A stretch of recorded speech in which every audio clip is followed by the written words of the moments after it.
Please welcome to speak to us the funniest man on earth, a performer of legendary comic genius, a children's book author of profound depth, an individual of enormous compassion who is doing so much to make our world a better place, the great Jim Carrey.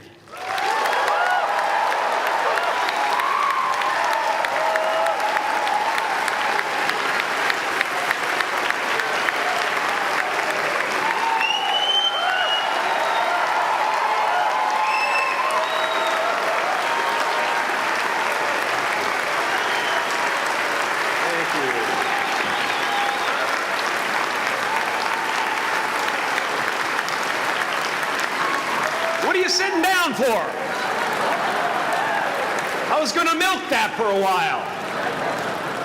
You guys can stretch that out in post, right? You can make that longer in the edit. Thank you, Bevin. Thank you all. Jai Guru Dev.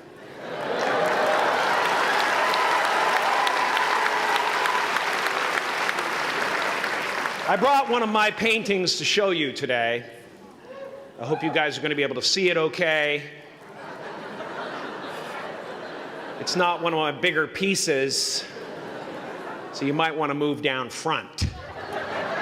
Get a good look at it. Faculty, parents, friends, dignified guests, graduating class of 2014. And all the dead baseball players coming out of the corn to be with us today. After the harvest, there's no place for them to hide. Fields are empty. There's no cover there. I'm here to plant a seed today, a seed that will inspire you to move forward in life with enthusiastic hearts and a clear sense of wholeness. The question is, will that seed have a chance to take root? Or will I be sued by Monsanto and forced to use their seed?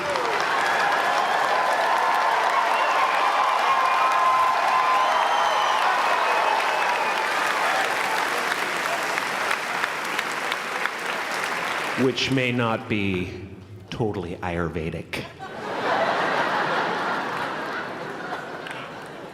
Excuse me if I seem a little bit low energy today, whatever this is. I slept with my head to the north last night. Oh man! Oh man! You know how that is, right, kids? Yeah. Woke up right in the middle of Pitta, couldn't get back to sleep till Vata rolled around. Crazy.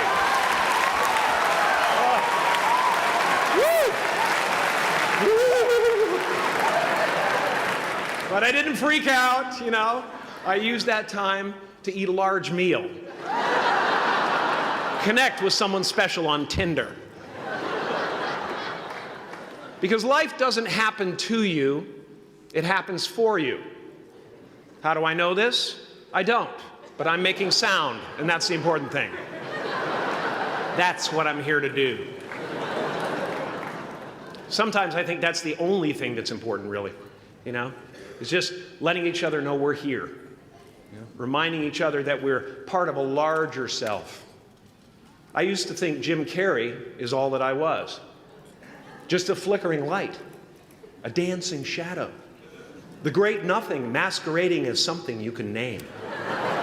Seeking shelter in caves and foxholes dug out hastily, an archer searching for his target in the mirror, wounded only by my own arrows. Begging to be enslaved, pleading for my chains, blinded by longing and tripping over paradise. Can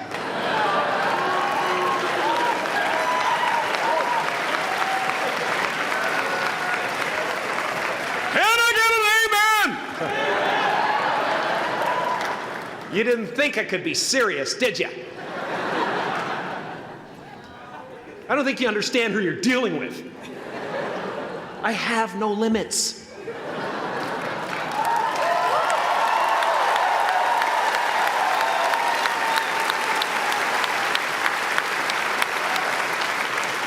I cannot be contained because I'm the container.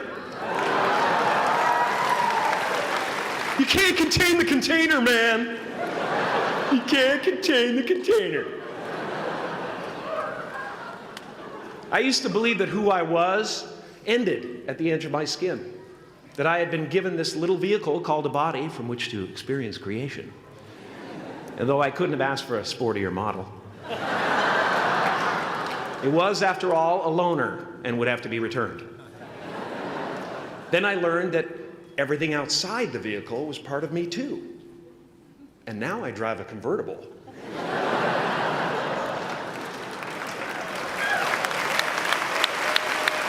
Yeah, man. Top down, wind in my hair. Woo! I am elated and truly, truly, truly excited to be present and fully connected to you at this important moment in your journey. I hope you're ready to open the roof and take it all in. Okay, 4 more years then. They're obviously not ready. Just need some more cooking. Now, I want to thank the trustees, the administrators, the faculty of MUM for creating an institution worthy of Maharishi's ideals of education, a place that teaches knowledge and experience, the knowledge and experience necessary to be productive in life, as well as enabling the students through transcendental meditation and ancient Vedic knowledge to slack off twice a day for an hour and a half.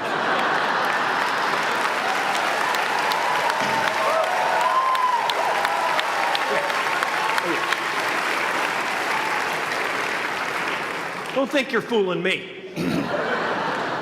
But I guess it has some benefits. It does allow you to separate who you truly are and what's real from the stories that run through your head. You have given them the ability to walk behind the mind's elaborate set decoration and to see that there's a huge difference between a dog that is going to eat you in your mind and an actual dog that is going to eat you.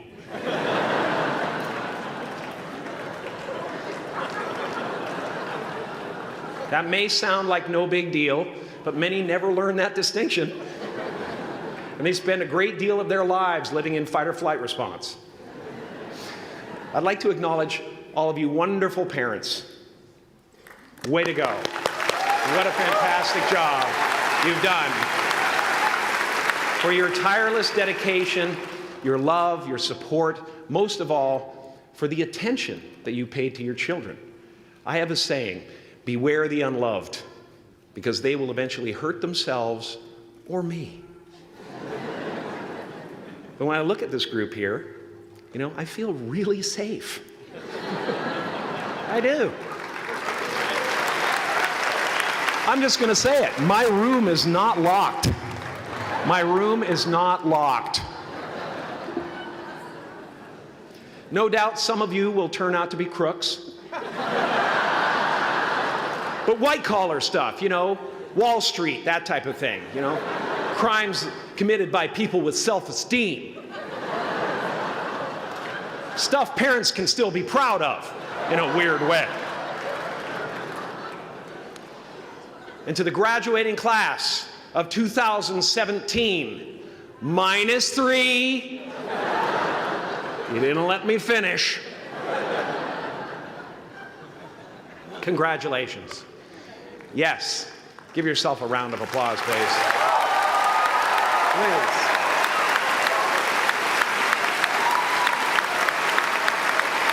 Yeah.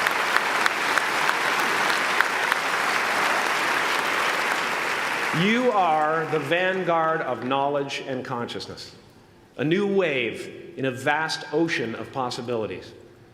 On the other side of that door, there's a world starving for new ideas, new leadership. I've been out there for 30 years. She's a wildcat.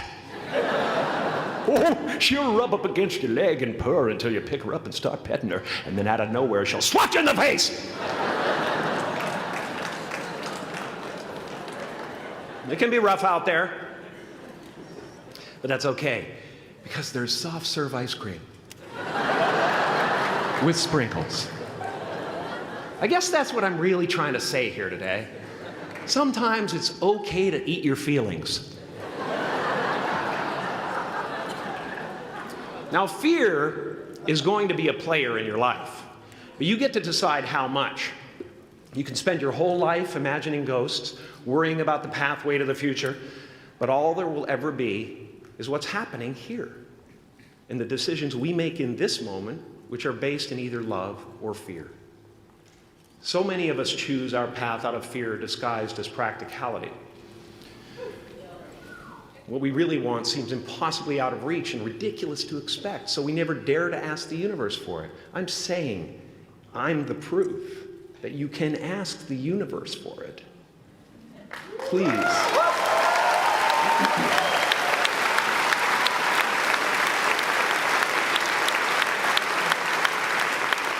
And if it doesn't happen for you right away, it's only because the universe is so busy fulfilling my order.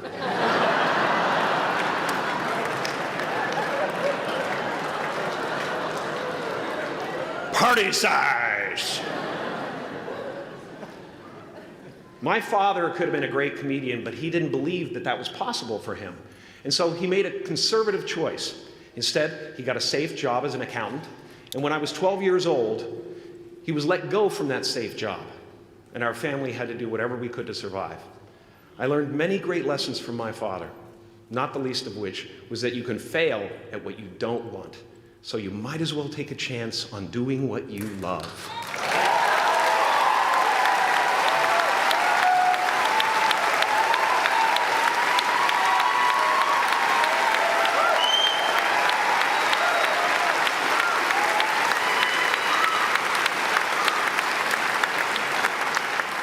It's not the only thing he taught me, though. You know, I watched the effect of my father's love and humor and how it altered the world around me. And I thought, that's something to do. That's something worth my time. It wasn't long before I started acting up. You know, people would come over to the house and they'd be greeted by a 7-year-old throwing himself down a large flight of stairs. They would say, "What happened?" And I would say, "I don't know. Let's check the replay." I'd go back to the top of the stairs and come back down in slow motion.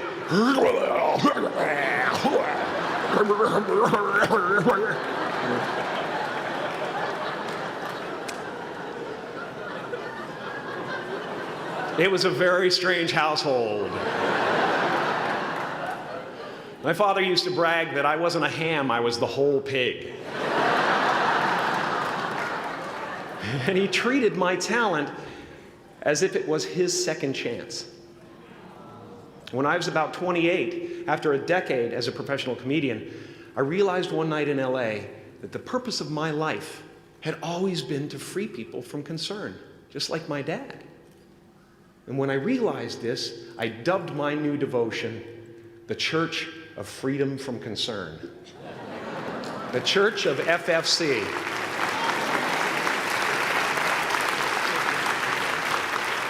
And I dedicated myself to that ministry. What's yours? How will you serve the world? What do they need that your talent can provide? That's all you have to figure out. As someone who's done what you're about to go and do, I can tell you from experience, the effect you have on others is the most valuable currency there is.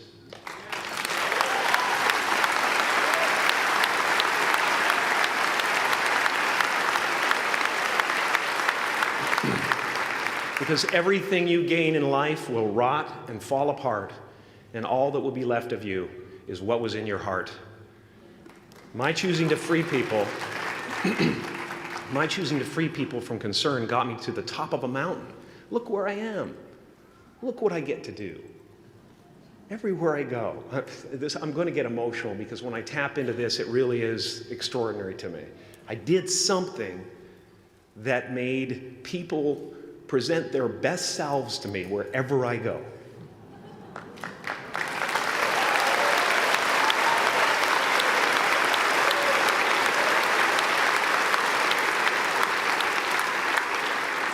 I am at the top of the mountain, and I was, and the only one I hadn't freed was myself, and that's when my search for identity deepened. I wondered who I'd be without my fame. Who would I be if I said things that people didn't want to hear? Or if I defied their expectations of me?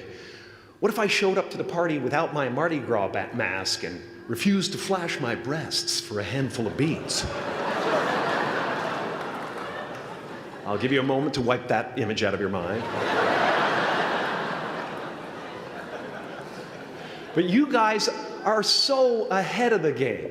You already know who you are.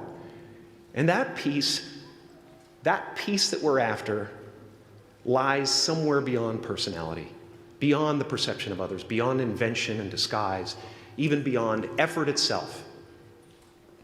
You can join the game, fight the wars, play with form all you want, but to find real peace, you have to let the armor go. Your need for acceptance can make you invisible in this world. Don't let anything stand in the way of the light that shines through this form. Risk being seen in all of your glory.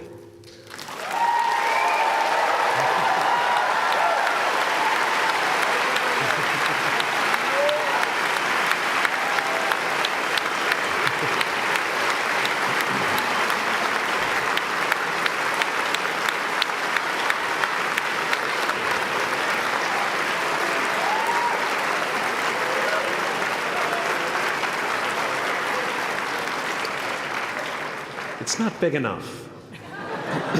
This painting is big for a reason. It's called high visibility. It's about picking up the light and daring to be seen. Here's the tricky part. Everyone is attracted to the light.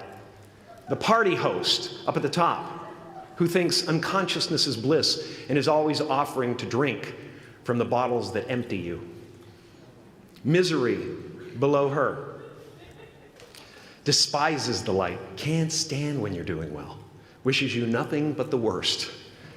The Queen of Diamonds, under him, needs a king to build her house of cards.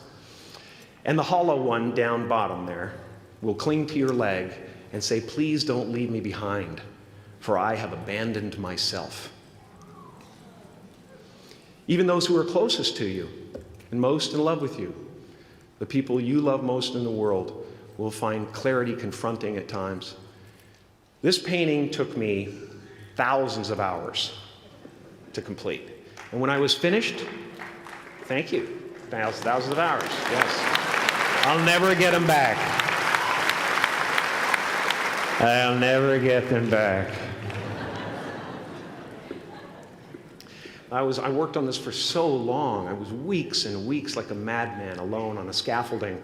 And when I was finished, one of my friends said, this would be a cool blacklight painting. So I started over.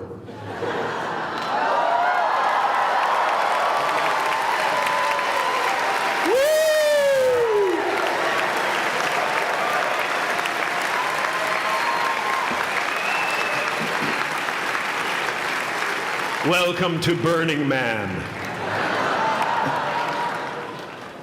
Some pretty crazy characters up there, but better up there than in here. You know, painting is one of the ways, thank you. Painting is one of the ways I free myself from concern, a way to stop the world through total mental, spiritual, and physical involvement. But even with that comes a feeling of divine dissatisfaction, because ultimately, we're not the avatars we create. We're not the pictures on the film stock. We are the light that shines through. All else is just smoke and mirrors, distracting, but not truly compelling. I've often said that I wished people could realize all their dreams and wealth and fame, and so that they could see that it's not where you're going to find your sense of completion. Like many of you, I was concerned about going out into the world and doing something bigger than myself, until someone smarter than myself made me realize that there is nothing bigger than myself.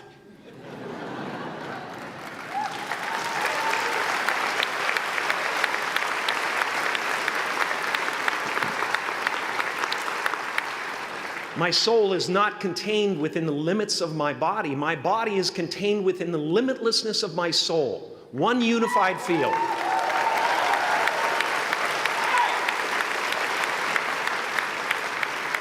One unified field of nothing, dancing for no particular reason, except maybe to comfort and entertain itself.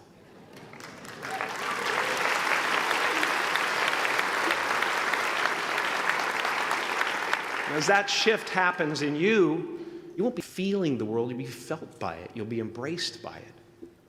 Now I'm always at the beginning. I have a reset button, and I ride that button constantly. Once that button is functioning in your life, there's no story that the mind could create that will be as compelling. The imagination is always manufacturing scenarios, both good and bad, and the ego tries to keep you trapped in the multiplex of the mind.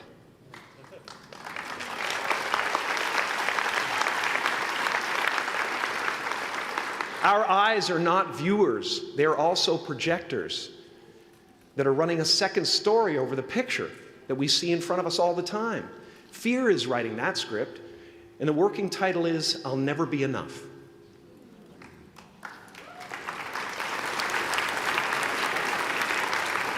Now you're going to look at a person like me and say, how could we ever hope to reach those kind of heights, Jim? How can we make a painting that's too big for our home? How do you fly so high without a special breathing apparatus? This is the voice of the ego. And if you listen to it, there will always be someone who's doing better than you. No matter what you gain, ego will not let you rest. It will tell you that you cannot stop until you've left an indelible mark on the earth, until you've achieved immortality. How tricky is this ego that it would tempt us with the promise of something we already possess?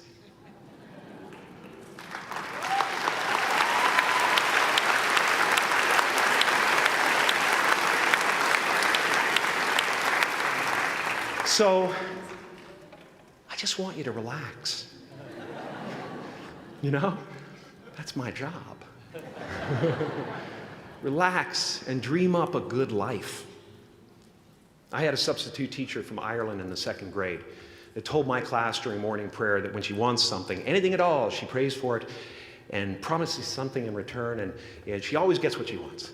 Well, I'm sitting at the back of the classroom, you know, thinking, wow, my family can't afford a bike, you know. So I went home and I prayed for one. And I promised I would recite the rosary every night in exchange. Broke that promise. But 2 weeks later, I got home from school to find a brand new Mustang bike with a banana seat and Easy Rider handlebars. Yeah. From fool to cool. My family informed me that I had won the bike in a raffle that a friend of mine had entered my name in without my knowledge whatsoever. So that type of thing has been happening to me ever since. As far as I can tell, it's just about letting the universe know what you want and working toward it while letting go of how it comes to pass.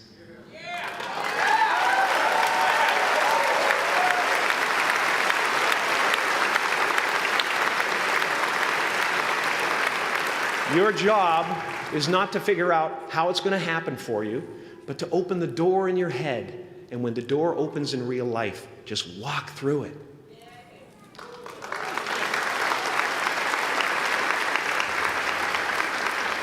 And don't worry if you miss your cue, because there's always doors opening. They keep opening. And when I say life doesn't happen to you, it happens for you, I really don't know if that's true. I'm just making a conscious choice to perceive challenges as something beneficial so that I can deal with them in the most productive way. You'll come up with your own style. That's part of the fun. Oh, and why not take a chance on faith as well?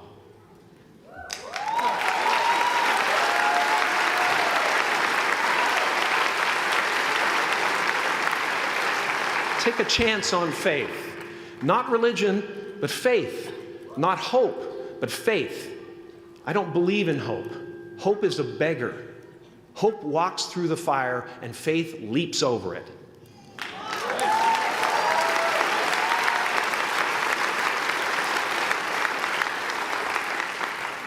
You are ready and able to do beautiful things in this world. And after you walk through those doors today, You will only ever have two choices, love or fear. Choose love, and don't ever let fear turn you against your playful heart. Thank you so much. Thank you, Odell. I'm so honored.